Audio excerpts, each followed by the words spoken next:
Hi everyone, in this video I am going to discuss a newspaper article from a year back which I searched for when I was finding a news article which said some children have died after consuming cake.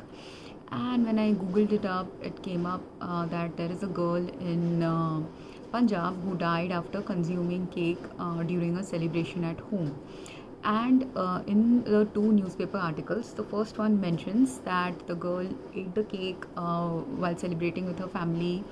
Everyone in the family fell sick. She had a younger sister too. All of them fell sick after consuming the cake, and she experienced symptoms of extreme thirst after consuming it. Parents might they all vomited, at least she vomited. That was discussed, but nothing else was discussed about other people's symptoms. But vomiting and thirst were the two symptoms that were mentioned about her symptoms. But she could have experienced even more symptoms than simple vomiting and thirst that was not present in the article, because vomiting and thirst could be something. The article was the narration was done by the grandfather, so one family member could have found these two as her symptoms. But when a child is present in a home and multiple adults are there, understand that each of the adults in the home are observing the child in their own capacity to observe someone, or their level of mindfulness determines what they are observing about a child, and their interaction with the child also determines what they are observing about the child. So while the grandfather's statement shows that she vomited and she was thirsty, it is possible that he saw her vomit in front of him. That's why he knows that is her symptom. He also might have heard her asking for water from her mother, or she asked her grandfather to give her some water, so that, or he saw her drinking a lot of water and other drinks. That also could have led him to believe that she was extremely thirsty. Whereas the other people in the family also now might have observed, since the hours she consumed the cake till the next day when she passed away, in the 10, 20, 30, 24 hours or whatever number of hours were involved before she passed away. In that many hours, she could have experienced many other symptoms, like in the middle of the night, she could have asked her mother to help her or her grandmother to help her, and they could have observed some additional symptoms that were developing in her body. So when I spoke about in my other videos that complete patient history needs to be recorded, this is what a complete patient history is supposed to be, especially for a child, because in an adult, as an adult, you at least should have the capacity. If you are a normal functioning adult, you have the capacity and your brain functions are operating well, you will have the capacity to recollect most of your symptoms and speak about most of your symptoms if the doctor gives you the time to speak about your symptoms. Whereas for a child, you have to determine their symptoms not simply from the child but from the adults around her, because they are the ones who are supposed to caretake her and mindfully observe what is going on with her, not just her sister as well. And this second article now told us what was the other thing, the factor that led to her death, according to what the investigation has found so far, is that the cake had high content of saccharine in it. Saccharine, which is used for as an artificial sweetener in many sweetening products. So our cakes, our desserts that are available in the market in Indian sweets, they can have saccharine, they can have other artificial sweeteners, they can have high sugar content itself. We also have diet drinks and many diet products which could also have saccharine and other dietary sugar substitutes in them. And in the modern world, what has happened is, the reason why her case is very important to understand is because there are multiple levels here that people need to understand if they want to avoid a death like hers in their own family, or if they want to avoid a severe illness or some other health problem manifesting in someone's life when they are young or old. Because while the girl has passed away, the impact of the saccharine in the body of other people who have consumed the saccharine is still present. There are other people who would have also bought similar, if it was a batch of cakes which had high saccharine content, then there are other people with high saccharine content now who have also purchased the cake from the same place, same bakery, because like let's say they have a particular formula that they are using for making, formula meaning a particular recipe they are using for baking the cake, and in that recipe and they have a x gram amount of saccharine they were consistently using for baking the cakes.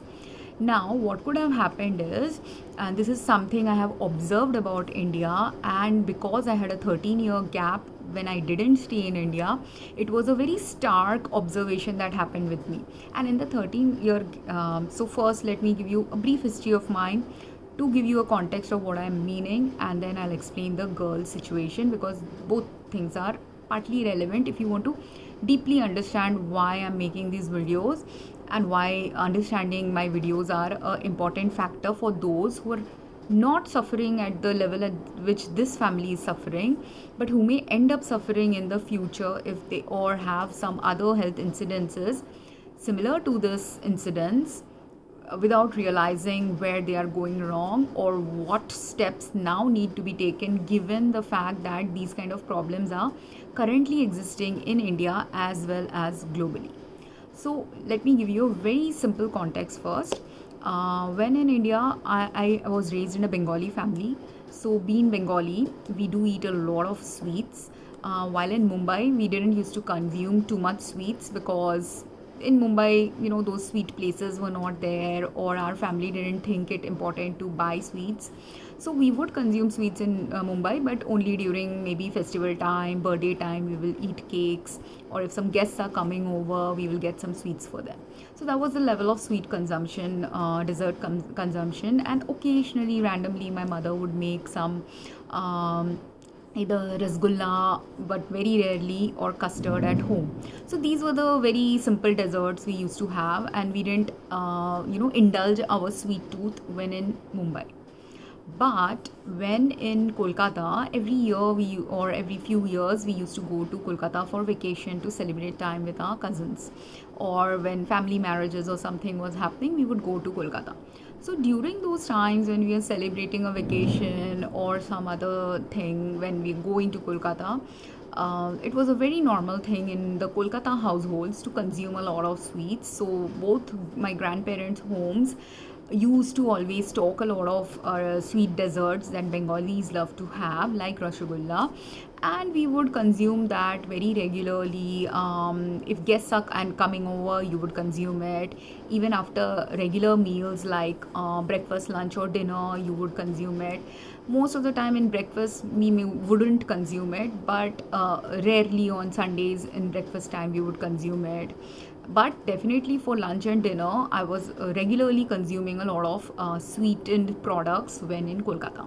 And I just couldn't help consuming it, because all those Kolkata sweets used to attract me a lot as a child. So I used to consume them in large amounts.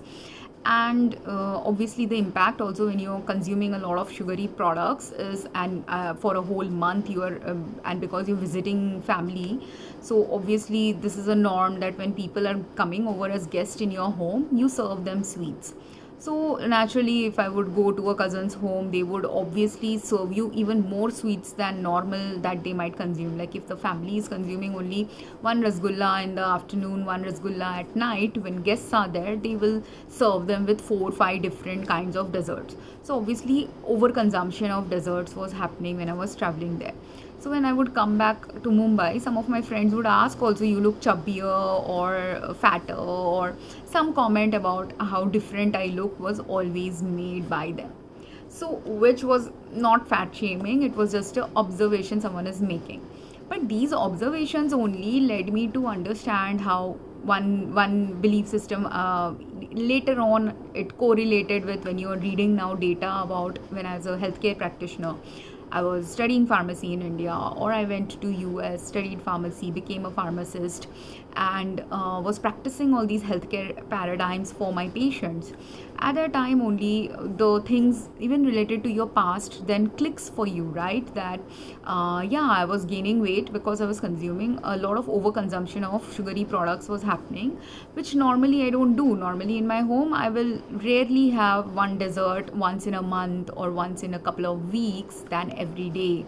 So we were not consuming desserts every day, we were not consuming desserts 2 or 3 times a day, we were not consuming 5-6 kinds of desserts in one day, all of which makes a difference in our overall health status.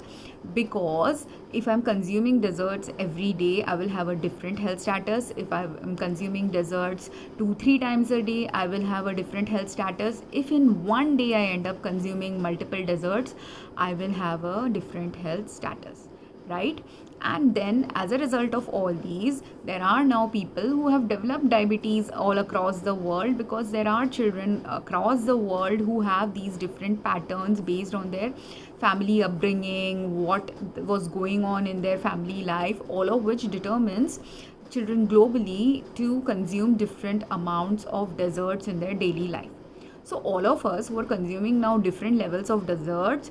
Now even if another family had bought the same high saccharine content cake now in their home life, it is very much possible that if it had exactly the same quantity of saccharine in it, the other family may not have had any health issues. So as a result, this practice of putting a lot of saccharine in their bakery products is something the bakery could have been doing for a long time before this girl died. And so the reason why I'm narrating my childhood history is this is the level of dessert eating I used to do in India. When I went to US, obviously I went to a state of US where Indian population was not significantly larger. Because Indian population was not significantly larger, Indian desserts were not also significantly available anywhere. So at those times, if we had sweet craving, we would go to a regular supermarket and buy some desserts from there. And in there, when I was a poor graduate student having a lower income, I went and obviously bought the cheapest dessert that was available, or something that looked very attractive to me and interesting to me. So I one time bought something called a carrot cake. And the sugar overload from that carrot cake was so high for me. I immediately felt that I shouldn't be consuming this level of sugary product, because the carrot cake had this much amount of cake but this much layer of sugary, that top layer filled with cream and just sugar, the frosting layer. That frosting layer was very sweet for me. The cake itself was possibly normal sweet, but the top frosting layer was extremely sweet. And that is, after having that experience with the carrot cake, I never had carrot cakes because it was too sweet for me. So why was it too sweet? Because obviously if the level of sugar they have poured into that sweet cake is much higher than the normal level of sugar I consume in my daily life, it will seem very off to me. So being from a different country, now if you've lived in US and you have consumed carrot cake for a long time, and if the content of sugar in the carrot cake has been built over the time, meaning like the year I entered US, it was 2002. The year I ate some carrot cake might have been 2004 or 2003. So during that 2003 year, the level of sugar in the carrot cake, let's assume, like I'm giving a very random number, but let's say 100 grams of carrot cake was present in the sugar, the slice of cake that I had. But let's say 20 years back in the 1980s, when carrot cake was being made by bakeries, at that time, let's say the same carrot cake's frosting didn't used to have 200 or 100 grams of sugar. Instead, they had maybe 10 or 20 grams of sugar in it. So what has happened with the food industry is, and this is something in US, why I'm telling you is because while I ate the carrot cake and found it to be too sweet, some other people didn't find it to be too sweet, because if you either had a sweet tooth or you are a citizen who has been consuming a lot of carrot cakes over your years, like maybe one slice only you are having every birthday, or once a week you are consuming a carrot cake and having one slice of it, whatever is your indulgence level.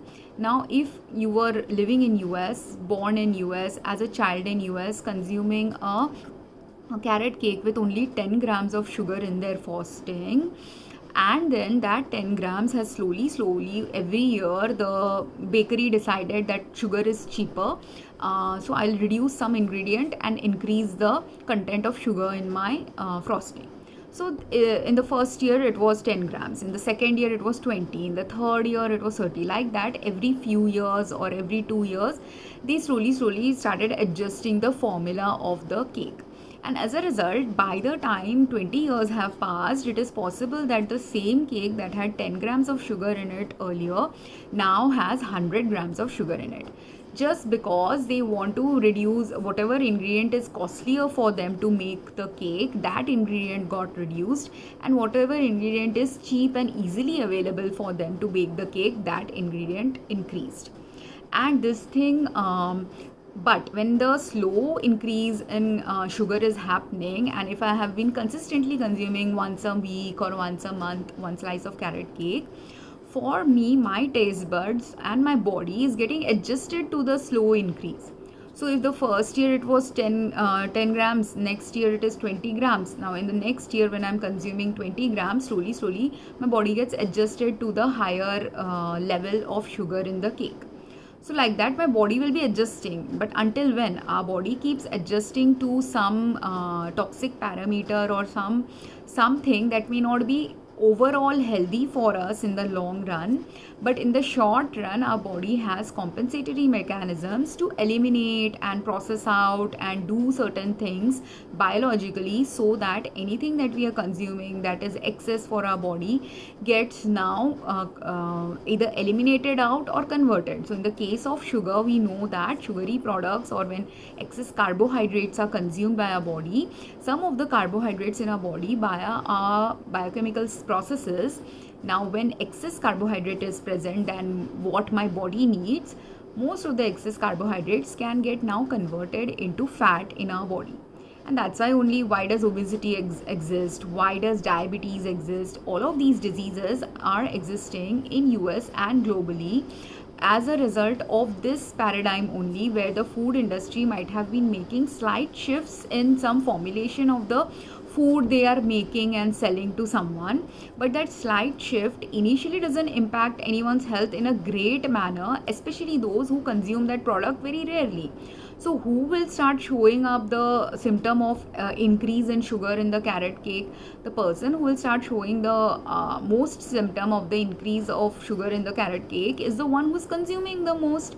So if there are 100 people in a city who consume the same carrot cake from the same store with the same level of sugar increase, out of the 100, if one is consuming it only once a year, is their body going to show up a great drastic increase in storage of fat?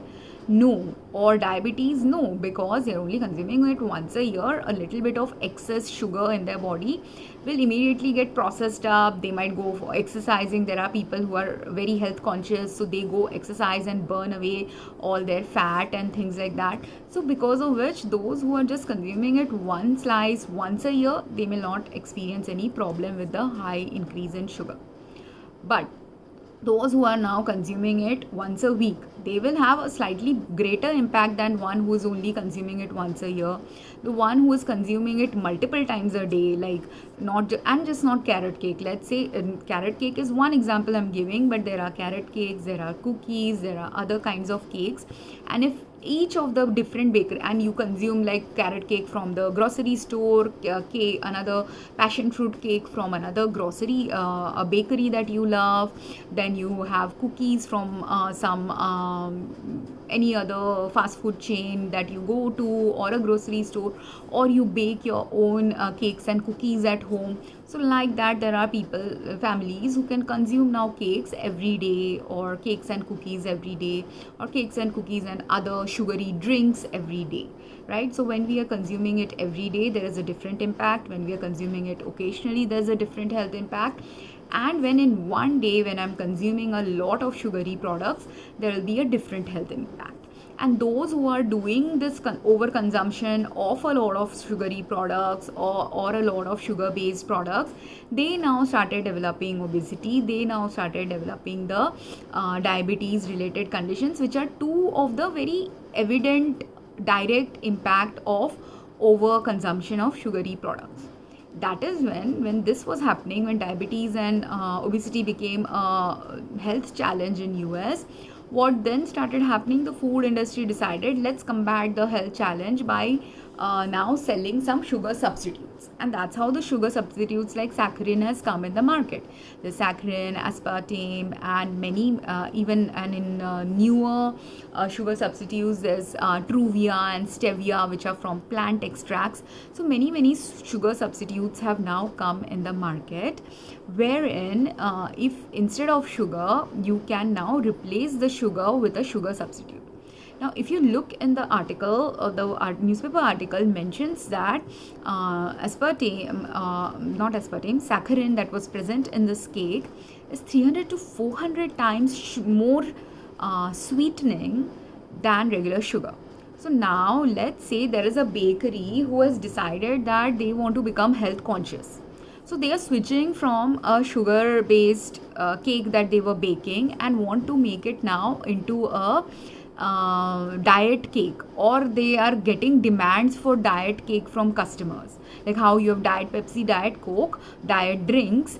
Customers are now asking them, can we get some diet cakes? Or maybe there's someone in their family who has had some diabetes and other issues, and the bakery decides that to do a good thing by now wanting to change the sugary cake into something else. But when you are now changing your formulation, this is a formulation change or a recipe change, right? So one recipe change, and okay, now what has happened with the carrot cake that was slowly developing in US? If you have been regularly consuming the cake, taste wise and health wise, some impact will happen to those who are over consuming the cake, or a lot of consumption is happening in their daily life. Not simply carrot cake, but carrot cake plus other sugary food also combined can lead to this problem of obesity and diabetes and other health factors, but these two are the main ones that people easily recognize. So then what else is happening is our taste bud also gets very used to the slight increase in sugar. But I, who have never had a carrot cake, who first entered the US in 2002, for me to have a carrot cake is a unusual experience, because then when it is a very unusual experience and it is a level of sugar, like let's say in Indian bakeries at that point of time, the cakes I have consumed from Indian bakeries only had 10 grams of sugar, whereas this carrot cake, or 10 or 20 or 50 grams of sugar, whereas this carrot cake has now double or 10 times more level. So for me, it is obviously a very drastic shift in taste and drastic shift in quantity of sugar consumption. So as a result, I immediately understood, my body now responds to it by saying that this has too much sugar. And at that time also, Utah was a very dry climate. So in India, because of the dry climate or whatever, if I was not consuming a lot of water at that time, that could also, if my body has less water, even if that sugar level was similar to because I never did a direct comparison to how much sugar was there in the carrot cake versus, let's say, another cake I had in India as a teen or a few years back, or during my birthdays, what I would consume.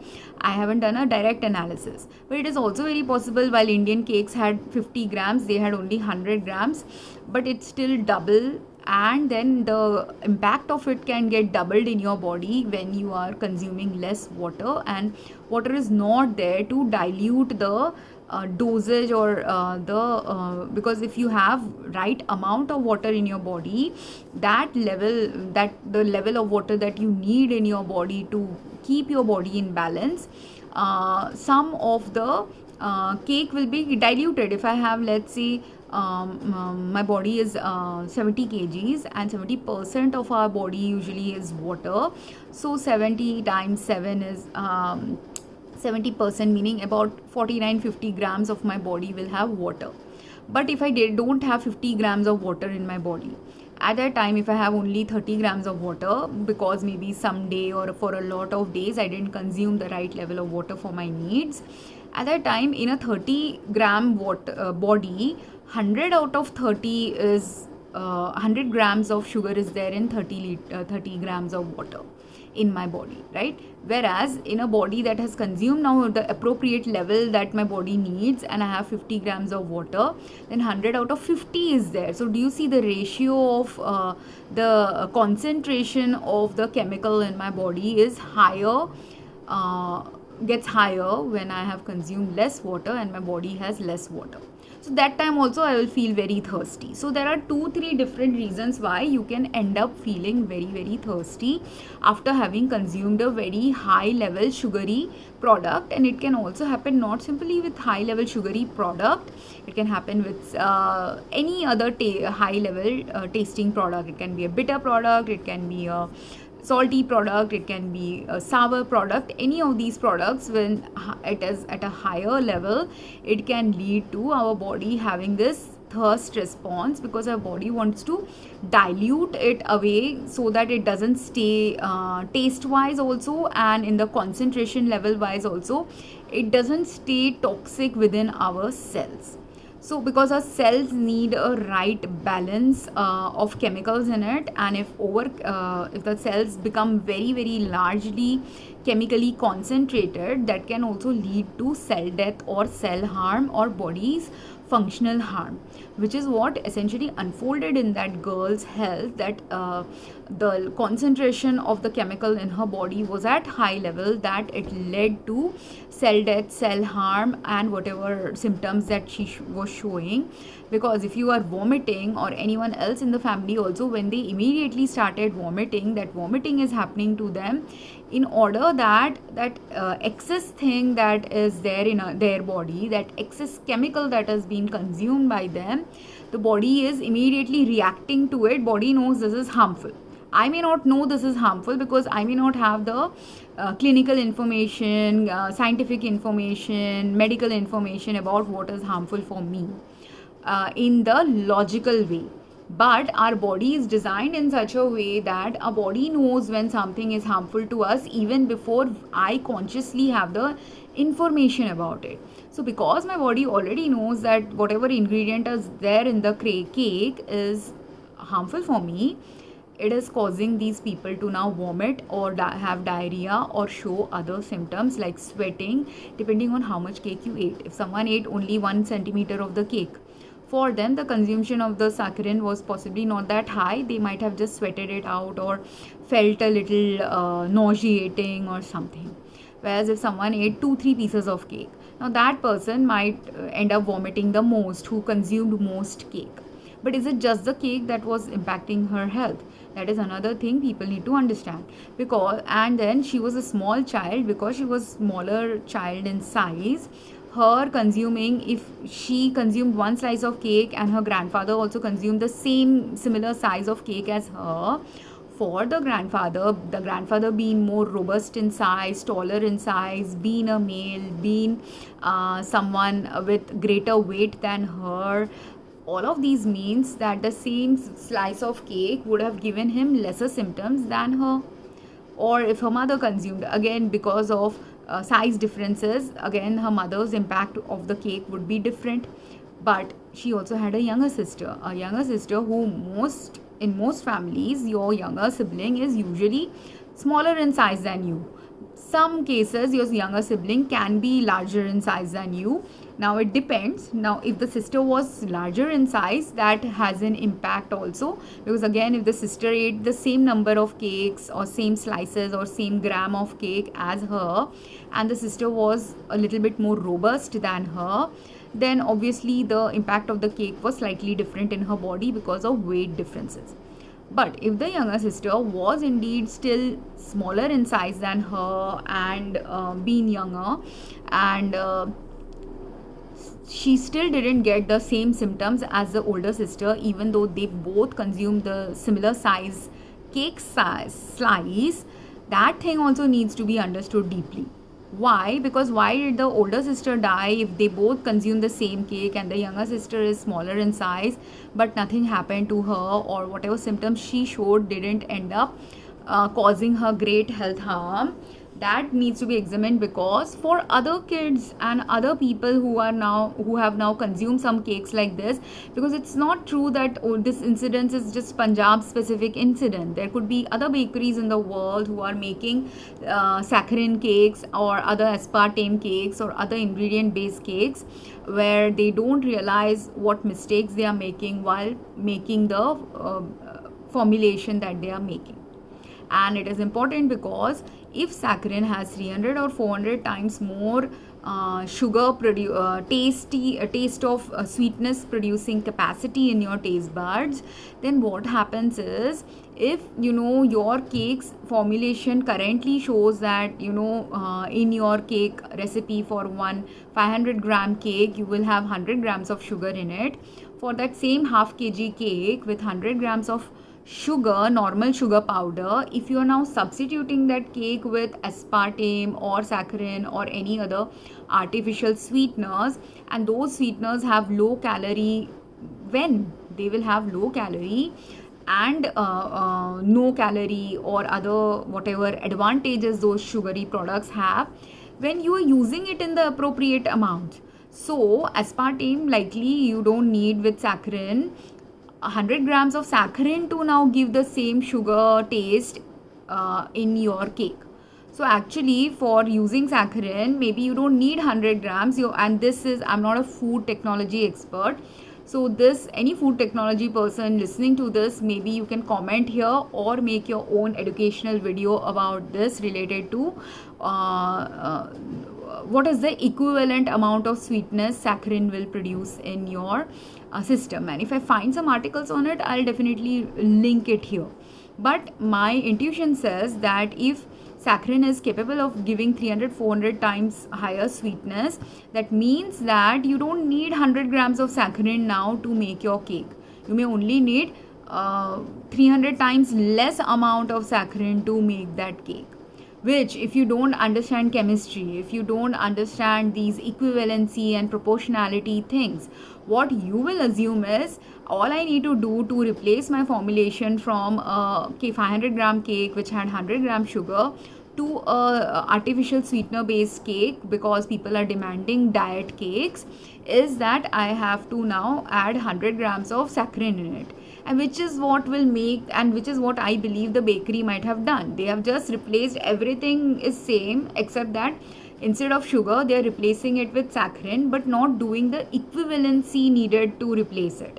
And that makes the cake then unhealthy, because they have not done the equivalency needed to keep saccharin at a healthy level in our body, to keep saccharin consumption health safe for their customers.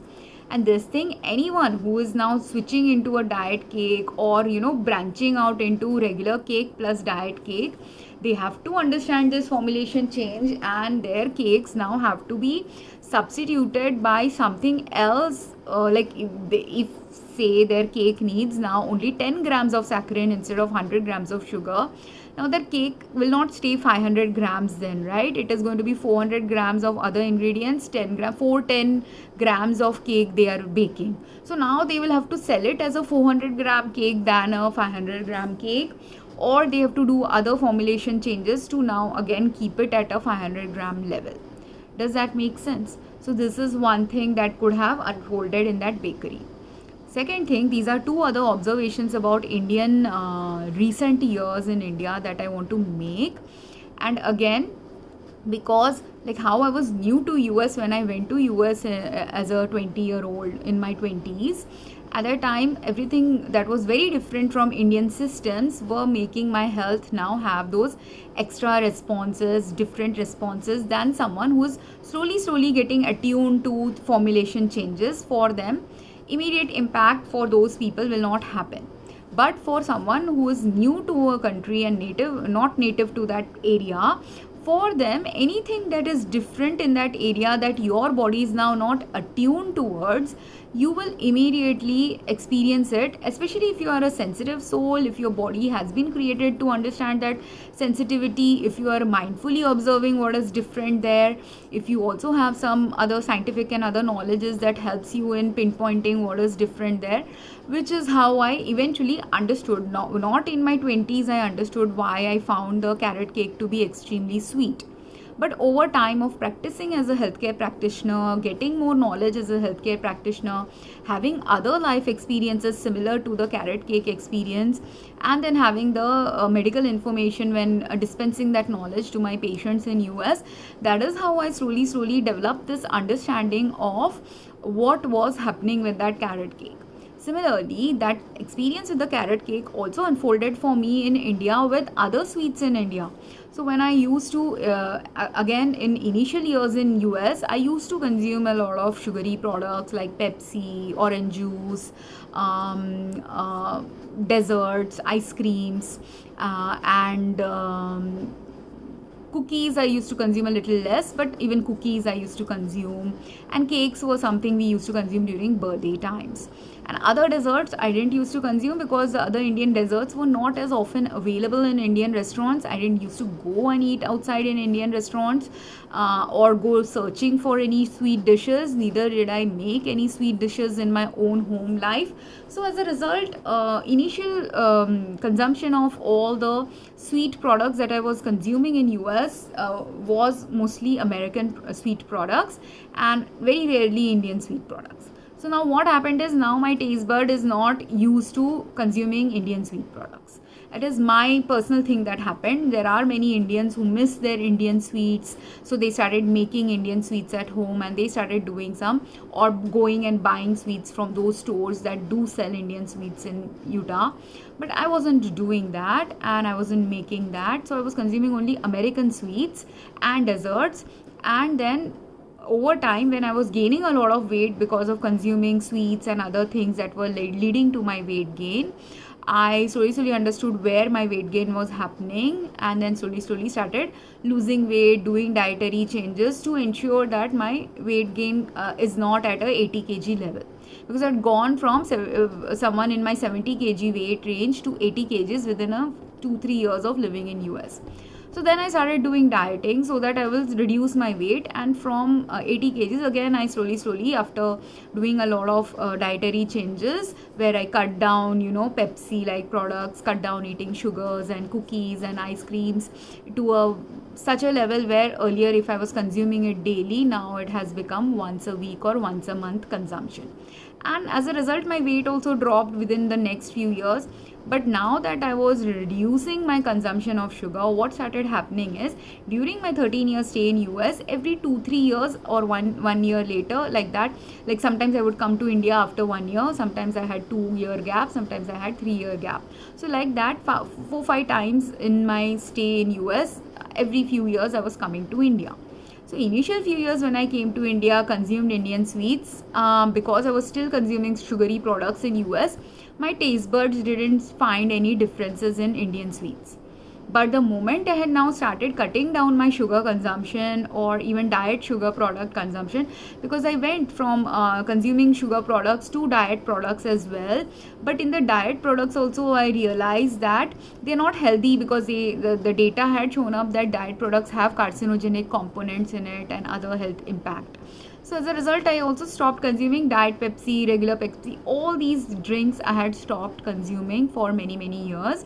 So when that many years of gap happened where I'm not consuming too much sugary products, the only sugary product I would have is either fruits or fruit things in, let's say I'm having a oatmeal with fruits in it, then that fruit will have some sweets, or occasionally once a month or something, or once in 2 weeks, I would have some ice cream.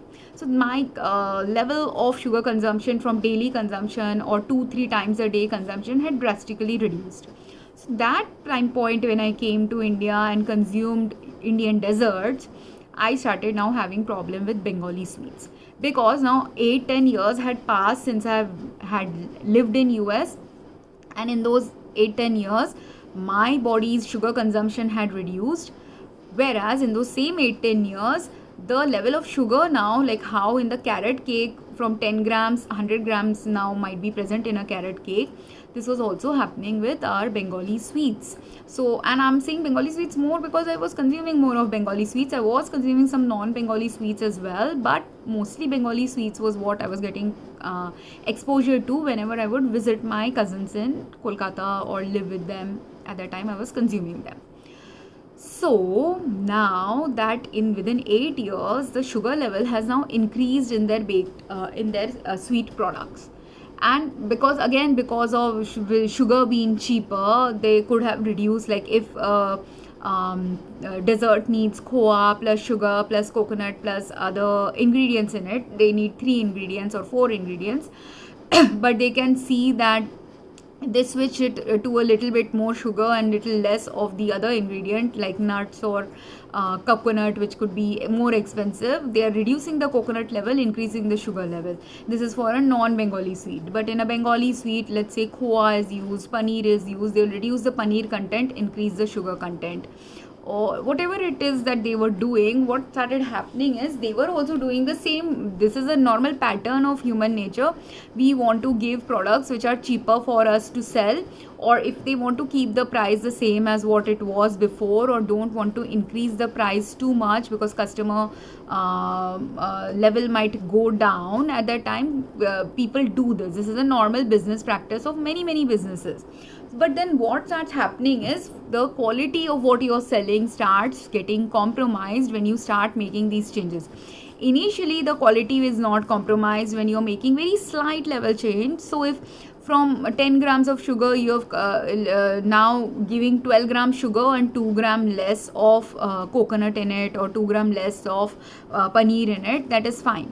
But when it has now gone from 10 grams of sugar to 20 grams sugar, then it is not fine. Then both quality is compromised, taste is compromised, and then health is compromised. Because according to me, there are many Indian desserts and even global desserts that can be very healthy for us to consume, but only if you make it with the right ingredients, create the food with the right ingredient level. Because there are many Indian in my friend's pregnancies, I had observed this. My friend's mother used to make her some laddus for her pregnancy. Now those laddus I used to find very tasty. I used to consume it very regularly, and that is the dieting phase time only when I was consuming her mother's laddus, and I found them very healthy. So why? Because there in those laddus the level of sugar content was less, and level of contents that are nutritious for, because these were laddus made for a pregnant lady or a lactating mother. So the things in it were very healthy for giving nutrition to your body. So if you make desserts with more nutritious ingredients, more health supportive ingredients, those desserts can actually be very health beneficial. But they become health harming when the sugar level or sweetness level is overtly done in it. They also become health harming when coloring in it is also overtly done. And this is another thing I observed, that earlier the level of food coloring, because food coloring is another way you can slowly increase the coloring. If food coloring is cheaper, or you want your product to look very attractive to your customer, you assume that the more colorful the product. And it is true that initially when you made let's say you were giving a white rasgulla, and now we also have now gure rasgulla in the market. So the gure rasgulla is not white in color, it is brownish in color.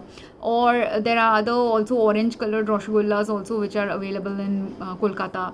So all these different colors, like if you see that, oh, my orange color rasgulla is selling well, you can now falsely perceive it was selling well because it looked a little different. So someone wanting a little difference wanted to try it.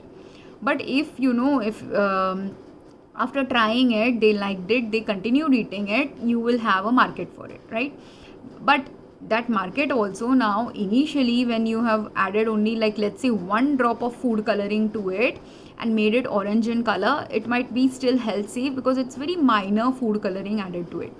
But there are many places in India who now, again because I didn't live in India for a while, all these food coloring related problems, food additive related problems, and the sugar related problems or sugar substitute related problems were all showing up for my taste bud and my body's health response as a health response, because my body is not used to now consuming these over the years at which they have slowly been increased in the market.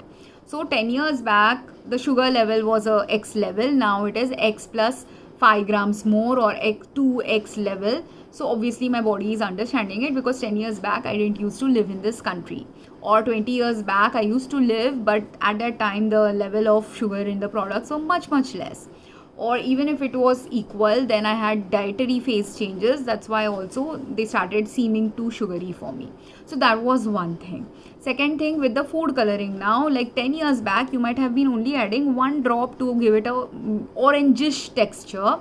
But now, because of nationalism and other things, you will also see there are so many bakeries and so many food places that will give you like chaats and pakoras and desserts and all kinds of sweet and savory products now have multiple food coloring added to them, extra from what is needed, or much higher levels than what used to be introduced in these foods 10 years back. And when you have done any food industry testing of any chemical that is added as a food chemical in your products, when 10 years back, 20 years back, 30 years back, you were introducing these chemicals in the market or doing testing on it, because you were only using 1 drop or a diluted amount or a much lower concentration, and because it was only been done to certain food products, most of our desserts didn't used to be that colorful in the past. So only 1 or 2 desserts used to be really colorful. Most of the other desserts had the color that is a natural color from either frying it or adding some nuts and other things in it. So it was coming from the natural ingredients of the thing that was being used to make it. Like if it's a besan laddu will be little yellower in color than a coconut laddu. Coconut laddu will be whiter in color, right? So that color difference was happening naturally from the besan and coconut laddu, right? But if you add food coloring, and now the food coloring has increased, because you will see with bundi laddu earlier used to have very minor yellow color, but now it is very orangish in color. Why? Because they've increased more and more to make it look brighter and brighter. They've changed the food coloring, whatever it is. The level of ingredients now that are having color in their food products have increased in our market in India. And because they have increased in our market in India, and even if there are stores which are still using only 1 drop of the food coloring, even that 1 drop now is, earlier if I was only consuming 1 drop of food coloring in one sweet occasionally once a month or once a year, again that food coloring will not be harmful for me. But that same laddu that I used to consume, bundi laddu, let's say, with some orange or yellow color, which earlier used to be yellow in color because only 1 drop of color was used. Now because, or only 1 color was used. Now to get the orange color, maybe 2 colors are getting used. And also not 1 drop, 2 drops are used. So now it has increased, excess color has added. But I am also not simply consuming, let's say, bundi laddu. I am also consuming bundi laddu. I am also consuming imarti. I am also consuming carrot cake. I am also consuming some other chips and other products with a lot of food coloring in it. So if I am consuming 10, 20, 30 products more than what I used to consume as a child or 10 years back, has my food coloring content in my body now increased to a lot of it? And when it increases to a lot of it, again it becomes toxic level for our health.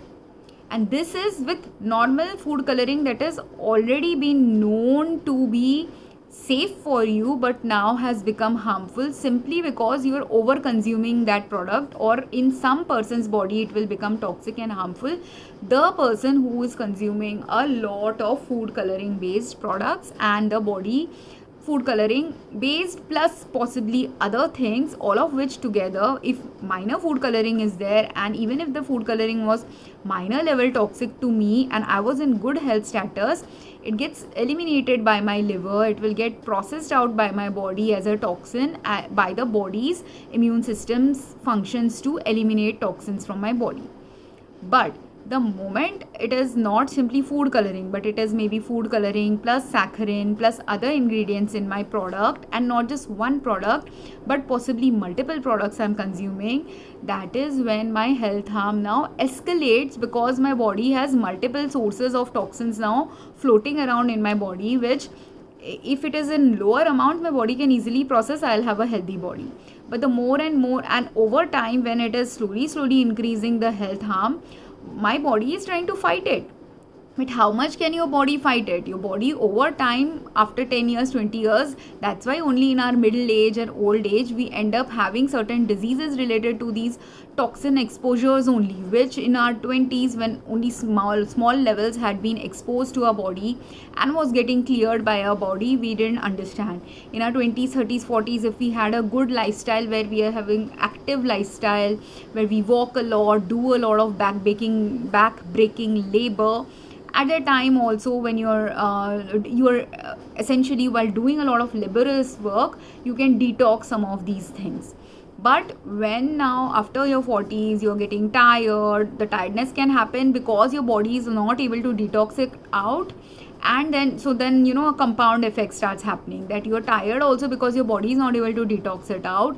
You're also tired because your body now, liver might have too much overexposure to a lot of chemicals that the body knows is harmful. Body has a capacity to clear, but it has a certain potential that it can clear. Like in this cup, if this cup has a potential to bowl that bowl has a potential to hold certain ml of liquid in it, right? But now that our liver has a potential to hold certain number of chemicals in it, that it has a potential to now clear. But if that liver's potential to clear certain number of chemicals, if it is 100 chemicals it can clear in a day, or 100 molecules of a chemical it can clear in a day, but I'm overloading my liver with 200 chemicals or 200 molecules of a chemical, my liver is overtaxed. And when initially that immediate change happens to whose body? The one who is used to only consuming 100 grams of chemical, and now comes to India and suddenly there's 200 grams of chemical. For me it will show up first. Whereas if another person also lived in US, but they're coming every day, every year to India, every month to India for business purposes or something, let's say, in that person's body that same 100 chemicals was also causing health harm.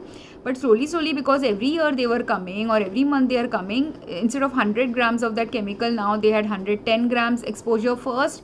So my liver got extended into clearing 100, instead of 100 grams, 110 grams. So while the liver is clearing 110 grams, it can take a little bit of the load. It can take maybe up to 120 grams also of the load. Or slowly it started creating other compensatory mechanisms where liver plus other organs are now clearing it up. But maybe only up to 130 or 40 grams liver and other organ systems are able to clear it out. But the moment it has now turned from 130 to 150 and then from 150 to 180, the one who was getting slowly poisoned up and toxed out by the chemical exposure, their health is slowly deteriorating. Whereas someone who is immediately toxed out with a high amount, their health immediately falls. Does that make sense? So this is one thing that is also influencing certain people's health. So which is also something people need to realize, because let's say this bakery use 100 grams of saccharine in their product to make that cake, but there's another bakery who has used 10 grams of saccharine in that product. But even that, and that might be a normal standardized saccharine level that should be there in that product that has been found by testing and other things. But even then, that one who is having a normal range of saccharine also in their product, they too could have other flaws in their product that could be harmful to the customer, which is what people need to understand. Because what happens when some death occurs, and if you have pointed one thing as a cause of the death, many people do not do the due diligence to identify other things that could also be additionally responsible for the death. And the reason I'm making this video is because while now you understand from this article that high level of saccharine consumption or diet sugar product consumption is harmful for you, while a baker may understand that they might need to proportionally adjust this sugar level according to the product they are using, not according to thinking that this is sugar, I can just substitute immediately with same level and same grams of another sugar substitute. You have to have a lower concentration of that sugar substitute. When you don't do that, you will land up in trouble, which is what this bakery likely did, and that's why they landed up in trouble. But there's another place in which another bakery can still land up in trouble, and these are what I'm discussing. And also there is a potential that it was not simply saccharine in the product that led to this girl's death, and other factors could have led to her death. which is why I'm making the video. So what are the other factors other than the saccharine that has already been discovered is the two other ingredients that have found a problem zone in chocolate cakes and chocolate ice creams in India. In recent years, my taste buds have shown that sometimes with chocolate baked products, I have found pesticide contamination in those products. A pesticide contamination that is happening possibly because either deliberately it can be introduced, but most of the time I felt it was a inadvertent exposure, because in Indian bakeries and Indian places, to keep places hygienic and clean, the best way to maintain hygiene in a kitchen or any hospitality industries, kitchen facilities or cooking area facilities or baking area facilities, you have to understand to keep, and even in our really home life also, to keep things really chemical free, microbial contamination free, and food and health safe, one should be following minimal use of chemical protocols, least exposure of chemical protocols, best cleaning practices, where just doing cleaning which is chemical free is the best way to keep a location hygienic. But what happens is many bakeries or many food places, they have employees who are the chalta firta employee in Indian terminology, meaning they want all quick fixes, and they are also very mindless or not mindful employees, or they want the whatever seems to be the easiest and right now fix, that is what they want. Whereas to do anything really well in life, quick fix only works when you have developed a expertise to be quick at it, not when you do something quick to make a problem go away with the quick solution or instant solution. So what is the instant solution? If you see cockroaches in your kitchen, people's instant solution is, I will spray a cockroach repellent, or I will put in the corners of my bakery a cockroach repellent and a pesticide around. That is the quick fix people want, and because of that quick fix problem only, our food products are now getting contaminated in our homes. Outside food that we buy from other places also are getting contaminated, and this is a quick fix thing from farmer. Everyone in the food supply chain is doing. So farmer who is like in a cake, some basic cake ingredients are wheat, sugar, water, butter, eggs. These can be the basic sugar ingredients, right? And food coloring, or for chocolate it is a chocolate product, right? Cocoa or something. So whatever it is that you are putting in your cake, all of these ingredients, now if sourced from a place where a lot of pesticides is being used, from there you can get the pesticide exposure too. So if the wheat farmer was storing the wheat in a lot of has grown it with a lot of pesticides, there could be pesticides in my wheat. If the wheat farmer has not grown it with a lot of pesticides, he did organic farming, but the wheat seller is storing it, or the wheat storage area has a lot of pesticides, again pesticide contamination can happen.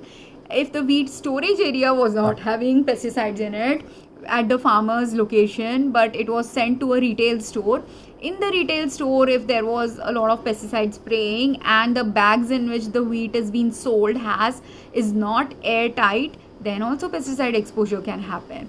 If from there, these are all the places just before the wheat comes into anyone's home to bake it, anyone's bakery to bake it. But once it arrives in the bakery also, if you have a bag of wheat and you've kept the bag of wheat open, or the tie in which you've tied the bag of wheat is such that there is still, air, from airflow you can get contamination, or the cook is mindlessly cooking, but cook is not been trained how to cook with safety measures and protocols in place, or the cleaner doesn't know what are the safety protocols that should be in place when spraying the area with pesticides. All of these are factors which will now result in your bakery product or any product you cook in your facility from having cross contamination with pesticides. If you don't dilute the pesticides in the right way, don't use the pesticides in an appropriate manner, you mindlessly spray pesticides just to get rid of a cockroach problem, not realizing what was the best solution for cockroach or other insect problems. Keep your surfaces clean, keep your food away in a way that your food doesn't get contaminated by them. You can also, in Indian culture, you will see sometimes, there is a tradition that you can keep some food outside for the birds and other creatures to eat.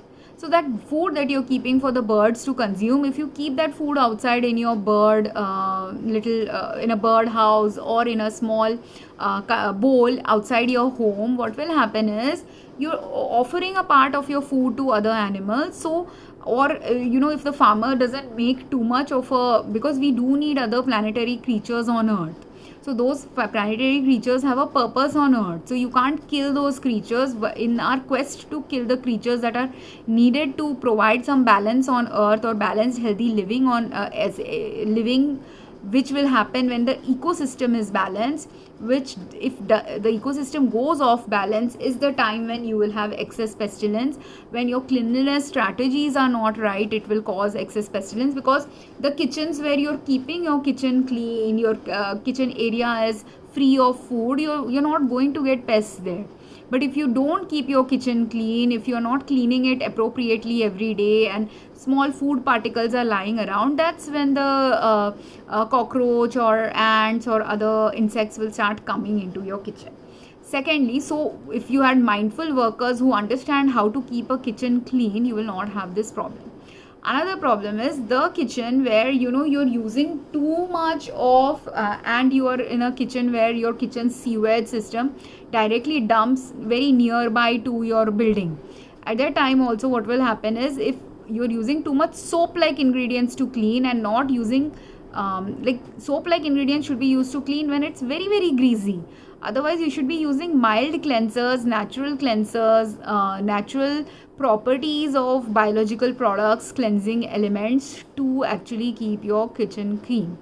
This is also what is the secondary reason why, even if you have the most clean kitchen where every day you keep your kitchen clean by doing the cleaning activity, but you're not doing mindfulness in the cleaning activity itself, the cleaning activity which needs lowest amount of excess chemical usage, because everything currently related to our health in current century is related to chemical exposures currently. That's why only people have liver damage, organ damage, brain damage, heart damage, or some other body's health system malfunctioning or development of cancer, when there is over accumulation of one or multiple chemicals happening in our body, one or multiple chemicals that our body doesn't have the capacity to process out, because it has reached the threshold of processing out those chemicals.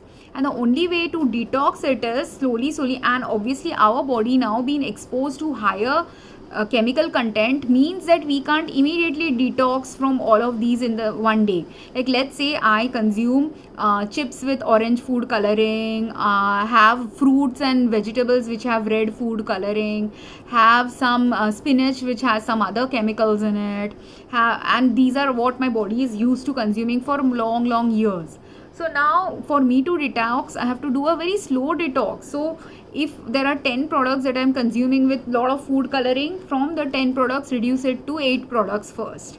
That way because your body will otherwise, if I stop consuming all 10 products which have food coloring in it, I will have a health problem as well, because now my body that is used to a high tox level will have no toxin at all, and it will have a compensatory backlash in our body. That's why you can't detox one fine day and suddenly go cold turkey. Detoxing doesn't work. This is something people who are cigarette smokers, they experience. Like, some cigarette smokers can go cold turkey, but who can go cold turkey? Who only smokes like maybe one cigarette a month or one cigarette a day, they can possibly go cold turkey without having the withdrawal symptoms. But a cigarette smoker who smokes a whole pack in a day, or a lot of packs are consumed by them in a month, for them, if they suddenly detox in a way where they try to practice the cold turkey mechanism of someone else, their body has those withdrawal symptoms and a health backlash. And that's why only many cigarette smokers can sometimes get a relapse also from their addiction, because they are meant to slowly detox it. So if you were smoking 50 cigarettes a day, you have to now reduce it to 40 first, then reduce it to 30. You have to do a slow detox. That slow detox, along with if you take medications to help you with detoxing, it will help you. So this principle people don't understand, and this is a principle you need to understand even for chemical exposure related health harm that is unfolding in our body. And what are the other chemicals? Now, pesticide is one chemical that I have found in many cake and chocolate products in India, where, and not just cake and chocolate products, but restaurant products, where the restaurants where this mindless way of cleaning is happening, mindless way of keeping the facility clean is happening. Or even if you don't spray any pesticides in your area, but your municipality does regular pest control, if they are just doing pest control and your kitchen window was open while you're baking a cake, or while you were packing a cake, again that spray can fall into your cake. And none of these things have been taught very well to Indians. Like, I did food handlers permit related work in US when I was working in a preschool, where I was handling food for children. So there were food safety related training I received when handling food in US. That's why I understand a little bit more about pesticides. Even people who do pest control in US, they warn us about when doing pest control, your food has to be stored away. Don't keep any food outside in the open, or don't have any food at all prepared in your home at that time. So food and clothing related play areas have to be very safely sprayed. But all of these things don't happen in India. People don't understand the repercussion of these bad practices. The training is not available. Even if you do give training, many people do mindless work, so they forget the value of the training they are receiving. So the importance, and if immediately you don't have a health impact, many people assume that they are not having a health impact, when the health impact is slowly developing in their body over time of exposure to any chemicals you are having exposure to. So with pesticides, my suspicion is, with this girl's cake, there was not simply just saccharine in it. They should reanalyze the cake or any other batches that might still be produced in that facility. Or if it was like a franchise chain, other franchises, if they are doing some problems, these are all things that need to be understood well by all bakeries, all food industries, all food handling places, like homes to other places as well.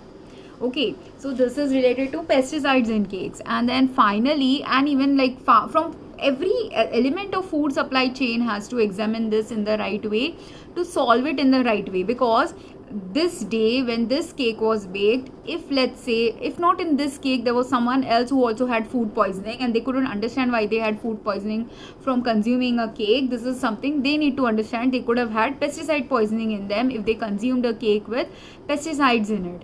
A pesticide which can directly come from the kitchen where it was sprayed, it could come from the box in which, if the box was stored in an area where pesticide was sprayed and the box had pesticide laced in it, and from there you got it, that can also be an issue. If in your own homes you're storing it in a place where pest control was been done, again that could be an issue. And like if there are 5 places where smaller levels of pesticide exposures happened, by the time that cake was consumed by you, 5 kinds of pesticides were around it or in it, and you consumed it. So obviously 5 times more level of consumption has happened to you. Or if only one area was doing it, and in that one area consistently this is a problem, then that one area needs to be fixed. But if there are 5 steps at which the pesticide exposures are happening, all of the steps have to be fixed slowly, understood in the right way to fix it. Does that make sense? And then there is a third problem, which is the Indian markets, again chalta firta or quick bucks making attitude of many people has also resulted. I have found especially this problem in chocolate products in India. Certain chocolate companies, they are doing some, their manufacturers or someone is doing a deal where they are not realizing either this is a terrorism related thing that is happening, or industrial espionage related thing that is happening, or people deliberately because they want to make a quick buck are doing this. These are the 3 possible scenarios why this is unfolding. But with chocolate is usually what colored? Brown in color. And in these chocolate products, I have found smell of paint in it. So people are contaminating brown colored chocolate products with brown colored paint. And as a result of brown color paint being cross contaminated with it, Now your chocolates can have microscopic amounts of paint also, and paint is also harmful. You are not supposed to eat paint, right? But if your cake now has, in anyone's cake consumption, if your cake has paint also, or other food coloring that is harmful, or other food coloring that has been contaminated with paint like products, and then you have also pesticides in them, and then you also have high sugar or high sugar like products in them, all of which is separately by itself are very highly toxic, but in combination will be even more toxic for you to consume. Okay. And then there is another factor with this girl. Now if it is a birthday celebration, mostly in India we eat cakes during birthday celebrations or anniversary celebrations. And then what is the usual norm in Indian families when we are celebrating, or even global families when you are celebrating parties, small scale party or a large scale party, what do? We also have drinks there, we also have soft drinks, we also have diet drinks, we also have diet products, right? So if you had, diet Pepsi, diet Coke or other diet products also in the celebration, so this girl, she could have died not simply because of the saccharine in her cake slice that she consumed, but because if she was thirsty, while most of us think when you are thirsty we should any drink will do, but the reality is any drink doesn't do well for us. So if she consumed, let's say, a diet Coke product which also had maybe saccharine, or it also had saccharine plus aspartame and other sugar substitutes, that now adds to the saccharine that she's already consuming from the cake, another extra health harming ingredient has now been consumed by her by the diet drink that she drank. So if she drank that diet drink but no one else drank that diet drink, but because they were not that thirsty, or she drank 3 glasses of the diet drink because she was extremely thirsty, whereas other people only drank 1 glass of it, that also makes a health impact difference. Plus, if it was not a diet drink that she was drinking, let's say you had milkshakes there. Now again with the milkshake, if it is a milkshake with food coloring in it, milkshake with chocolate and paint in it, or a lassi that you were drinking and the lassi has some chemicals in it, whatever it is you have consumed, if it had some additional chemicals that have not been explored as health harming, because no one is aware that these health harm is unfolding in our lives, and you have, again, she drank the lassi, she drank the water, or their local water supply was contaminated, she drank that water, whatever she drank, that day when she passed away is the day when her body's threshold of toxin exposure was so high that many of her organ systems stopped functioning. And that's why they gave her oxygen and they did a ECG, because her heart and lungs were likely showing some malfunction, which means her heart and lungs likely gave away first, or that is the last thing that gave away that they recorded that day when she, and these are the things that are getting tested when you are reported to a emergency room. They test you for your heart functionality, or if you're having obvious breathing distress, they understand these are your symptoms, or if you narrate that they had breathing distress, that is another thing that the doctors will examine. But these are also heart and lung symptoms, or even cerebral death. All of these are factors that lead to all of these can die, like your cells in your brains can die, your muscles of your heart can die, your normal respiratory tract functions can choke up and result in clogging of your you basically have a reaction called anaphylaxis.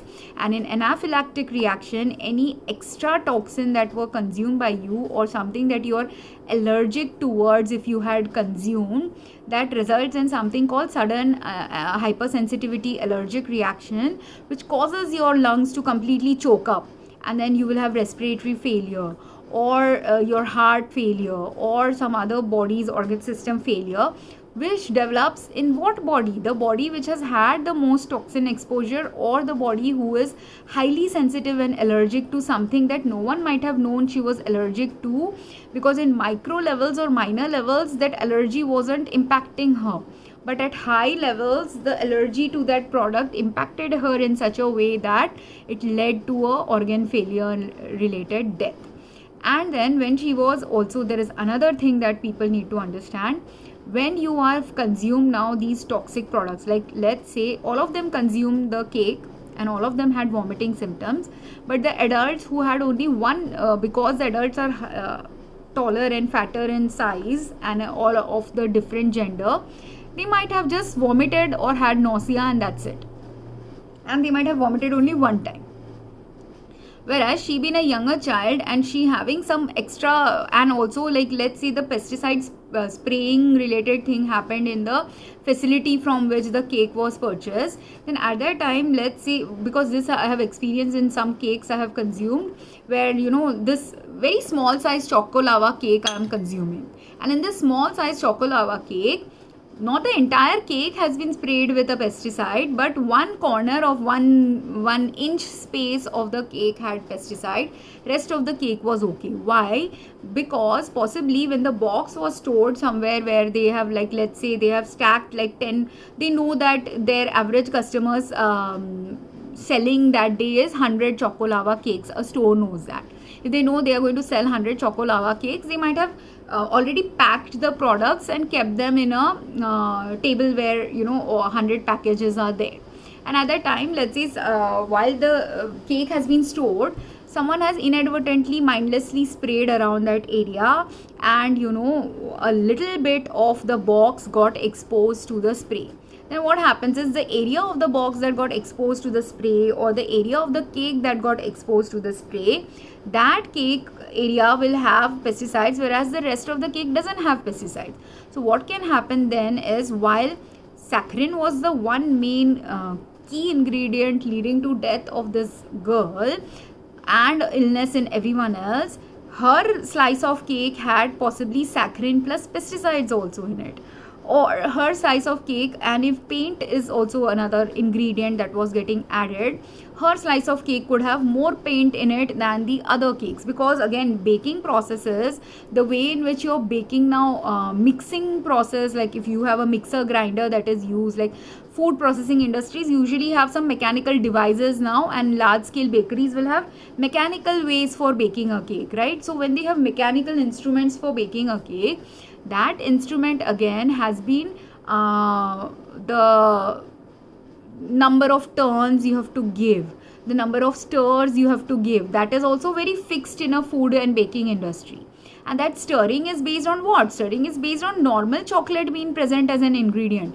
But if normal chocolate plus paint is present, paint has a different viscosity, paint has a different chemical properties. So then if you mix if paint was present in your chocolate as a cross contamination or a deliberate contamination introduced by someone, and you are mixing it, at that time the mixing may not be even, because a different thicker consistency product has been added to it, or because you have changed your formulation from sugar to saccharine, again a different thickness consistency might emerge, because of which the number of turns you needed to make the cake even and even in distribution with all ingredients didn't happen, and as a result a corner of the cake had more of the toxic products than the rest of the cake. That could also have been one reason for her death. So, and why is this important? The bakeries now need to waken up, or when moms are cooking at home, they need to wake up. Why even distribution of ingredients is important, why also clean ingredients are important, why also examining whether your ingredients that you're buying for your bakery or buying for your own homes, whether you are buying clean ingredients. This level mindfulness you have to practice at this century of earthly existence until you fix the root cause problems. The root cause problem is what? Root cause problem is, if you're a revenge seeking person, that revenge mentality has to go away. If you're a sabotage seeking person, if you're a jealous person sabotaging someone else's bakery, or if you are not sabotaging someone else's bakery, you yourself do not like your job and you're mindlessly doing your job, or all of these, like these are all the individual places individuals have to change. But there are collective places also. Collectively we have to change, that we can't keep going with a chalta firta attitude, with a profit mindset, with a mindset where we want to make money from using the cheapest quality ingredients. All of these mindsets have to be let go of if we want a healthy earth, clean earth, because the real mindset when doing any work you are doing has to be related to the work you are doing. If you're a parent, you have to be mindfully observing your child and also mindfully attuned to your child. And here the parents were likely thinking they are doing the right thing, and they might have also, parents may have also messed up one way, which I will explain in a minute.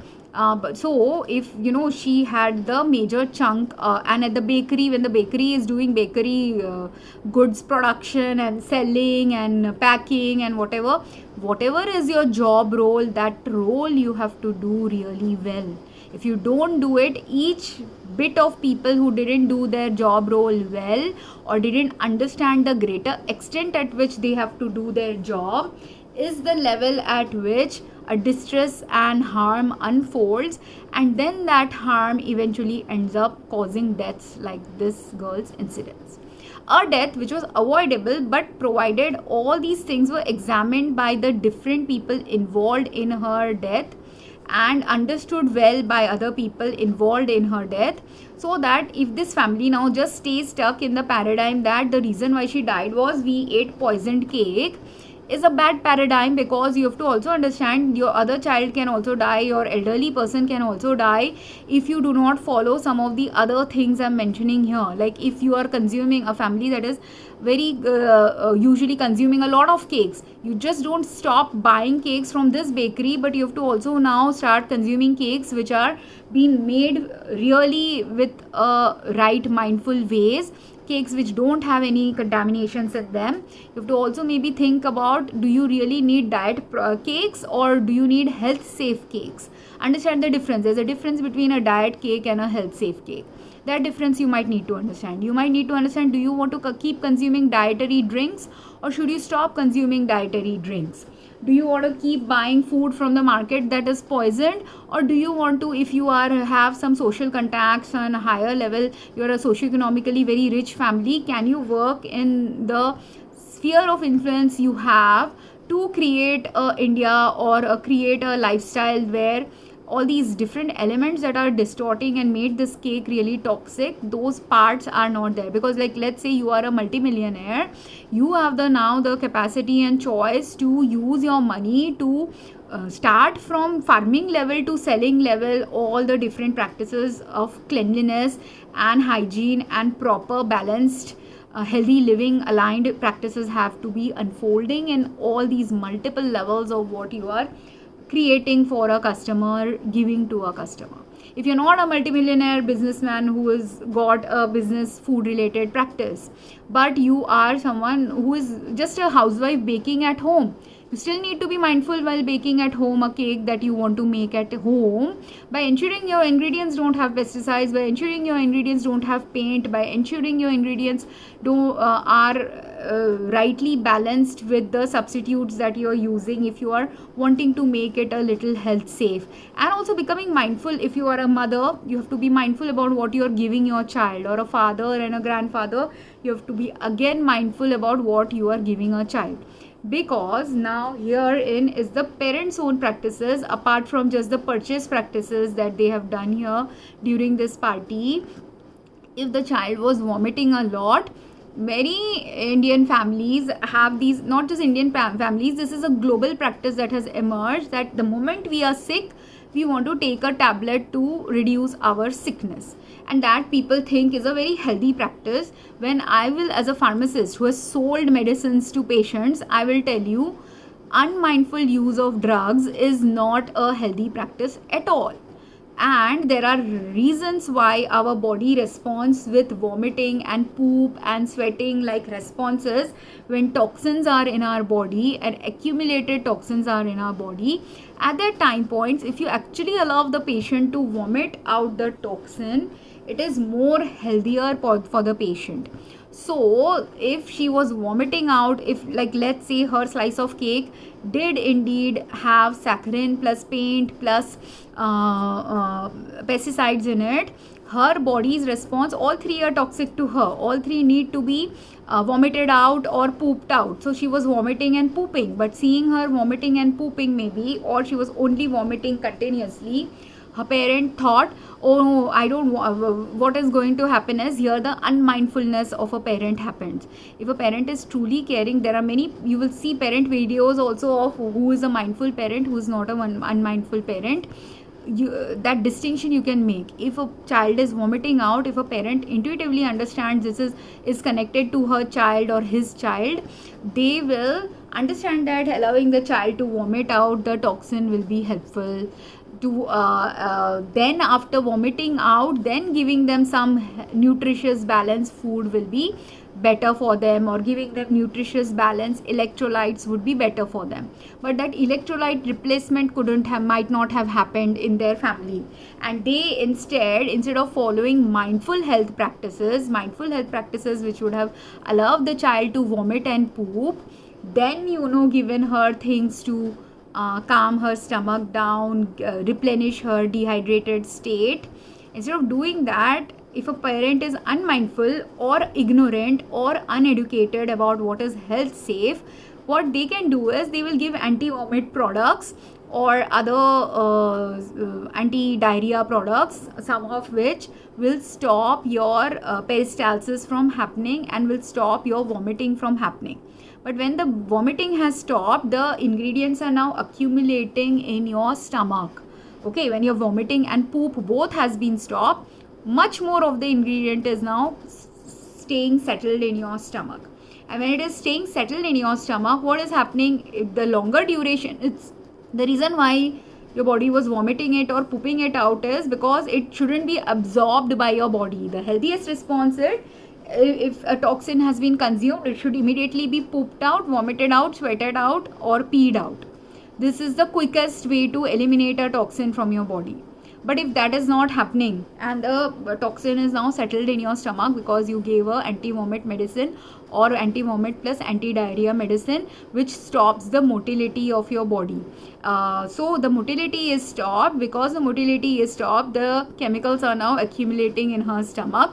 Because the chemicals are now accumulating in her stomach, what is the stomach's job when anything is there in the stomach? Stomach's normal response where anything is present in the stomach is to put it now in the bloodstream, which is the thing the body was trying to stop by vomiting it out. It shouldn't go into your bloodstream and harm other organs. So the vomiting was a protective mechanism to get it eliminated out, to not have it get absorbed at significant amounts by your body such that other organ damages will unfold. So to prevent that, it was making you vomit. But because you don't understand your body's biology or understand what is health harming and where health harm needs to be treated and how health harm needs to be treated, the child was likely not given the chance to vomit out all the toxins from her stomach or poop it out. And the mother or father or grandmother or whoever was caretaking the child, or the nurse or nanny, whoever was there in the home caretaking the child for the rest of the day, for them cleaning the poop, cleaning the vomit is a disgusting activity. So because it's a disgusting activity, what they would do is, I don't want you to keep vomiting, so here, take this anti-vomit medicine. So they took it, and then the chemical now is absorbing from the stomach continuously into the bloodstream. From the bloodstream, it is now going into via the circulatory system into your heart, lungs, and liver and kidneys and different organs. It got in, and brains. So it got distributed to different parts of your body depending on how good your circulatory system function was. And then when it got distributed now in excess amount, because excess of it is still there in her stomach, that excess amount, the moment it has reached the threshold of harm for her body, and because this absorption is going on when? During, let's say she ate the cake at 6 o'clock in the evening, and at 10 o'clock in the morning, like at 9 o'clock or 10 o'clock, because she is going to sleep, people could have also thought like during sleep if she vomits that might be harmful. That's why they gave her a anti-vomit medicine at 10 o'clock. So while from 6 to 8 o'clock she might have vomited a couple of times and cleared away part of the toxin, most of it was still there in her body possibly when she got the anti-vomit medicine, or the harmful elements of it was still present in her body. So, and she might have rested because she's vomiting. Now another thing is, you also tend to rest because your body gets weakened. So she might have been put to bed also. But when you're resting also, and when you're not sitting up or walking or doing other activities, At the time also, while resting, more of it is accumulating in her stomach. And then if she was like resting on the left side and her heart is on the left side, because understand, not everyone has heart on the left side. Some people do have different biology where their heart is not on the left side of the body, but let's say hers is on the left side, she's leaning on the left side of the body. The ingredients are going to flow naturally while she's resting more towards her heart, or more, if the way she's resting, it can flow more towards her lungs as well, more towards whichever side she was resting on. That organ can start getting damaged more, because the blood flow will be going more towards that side, the side where you are leaning towards, right? And accumulation will be going to that side, because blood flow might be there to the rest of the body in equal ways, but the accumulation of the contents, because see, if I have this bottle of something in it, and in this something, if I add like some Bonvita in it, like let's assume this is water, this is not water, but let's assume this is water, and I or milk, and I want to add Bonvita to it. When I add 1 spoon of Bonvita and I'm mixing the Bonvita really well, it will get diluted and completely mixed up in my milk. But if initially when I pour it, the thickness of it determines that it will get settled in the bottom. So when I'm not moving around, while I'm moving around, the shaking is happening and the chemical might be distributed to all parts of my body, and I may not have a lot of symptoms on, and slowly my body will dispose it off over time. But the person who is not doing a lot of movement because they are feeling sick, at a time when they're not doing a lot of movement, it is settling down, like how Bonvita settle down in your milk glass, and because it is settling down in one organ, that organ now got damaged. Does that make sense? But if she had not been given the anti-vomit product, then what would have happened is she would have vomited it a lot out, or because she was vomiting a couple of times, it is better if you take them to a doctor, but only it is better if you take them to a doctor. Now, if the doctor is a mindful doctor and doesn't again prescribe, they could have taken her to a doctor or called a doctor, and doctor said give her this anti-vomiting product, which is where now the problem of medicine practice also needs to change and shift in India and globally. That you can't simply, in this day and age where a lot of toxins are there in our products, we can't simply give a drug to a patient without understanding the risk and benefit of that drug in that patient's body. What she actually technically needed, because food poisoning was involved and high level food poisoning was involved, she needed a gastric lavage where immediately gastric emptying of her stomach had to be done. But because no one understood the severity of the poisoning that was happening, and people are not aware only that if everyone is getting sick means poisoning is happening, and if poisoning is happening, it means you need to emit and eject that product away from your stomach and body.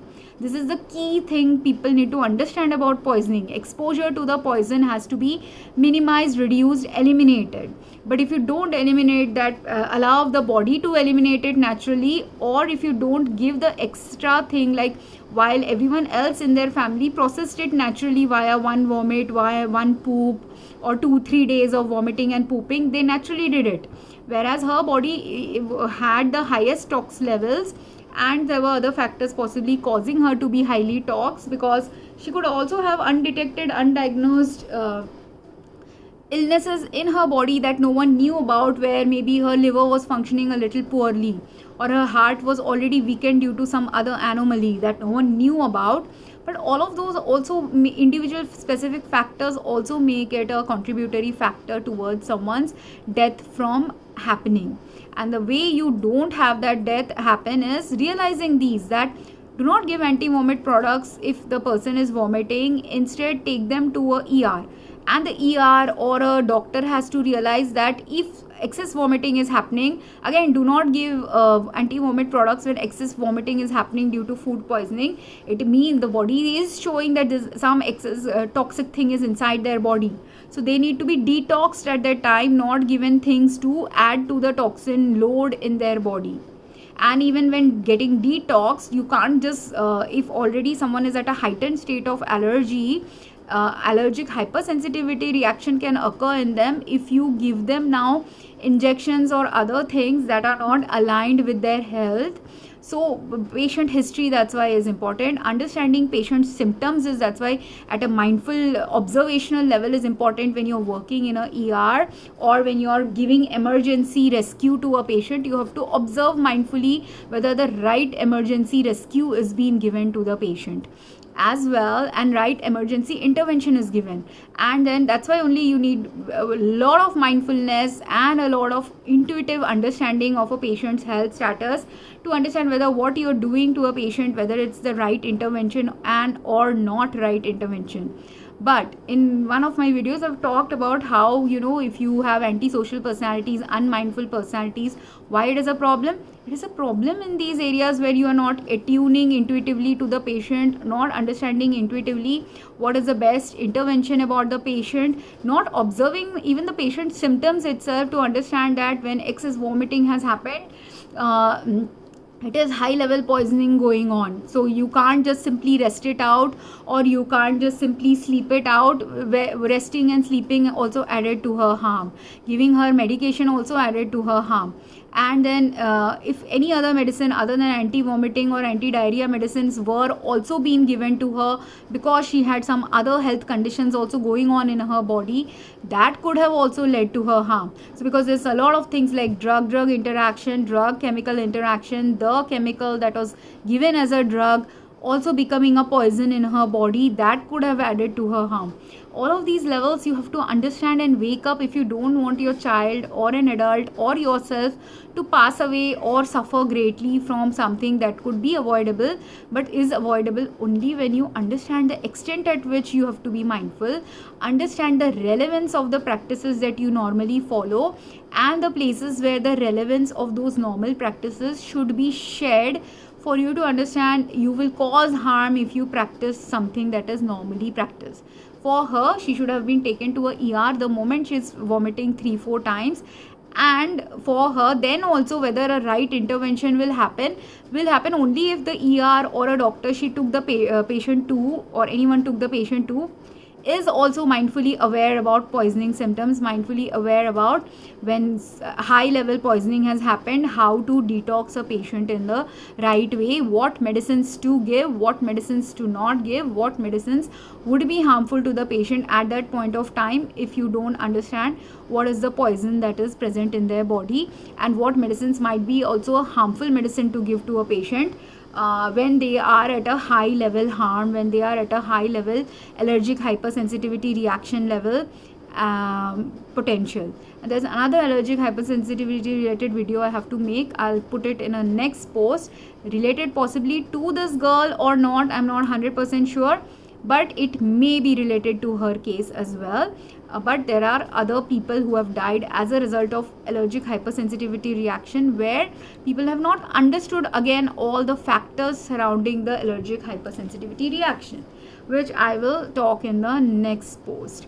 So this girl most likely had poisoning than allergic hypersensitivity reaction, but there could also be other children who could have poisoning plus allergic hypersensitivity then leading to their death, which then needs to be understood deeply to understand and distinguish between what symptoms unfolded, how the symptoms unfolded, what was happening to their body, so that in the next patient that arrives in your ER or for under your care, or your next child who is present in your family, doesn't have to suffer through the same bad practices that could have influenced the child's death, or same previously good practices that now you have to get a extra knowledge of to make it a better quality practice for the child. Like if the child had vomited one time, then also I would not, most times I would, anyone who is vomiting, I am the kind who will take a anti-vomiting medicine only if it is like a complete unbearable thing. Like even pregnant women take anti-vomiting medicine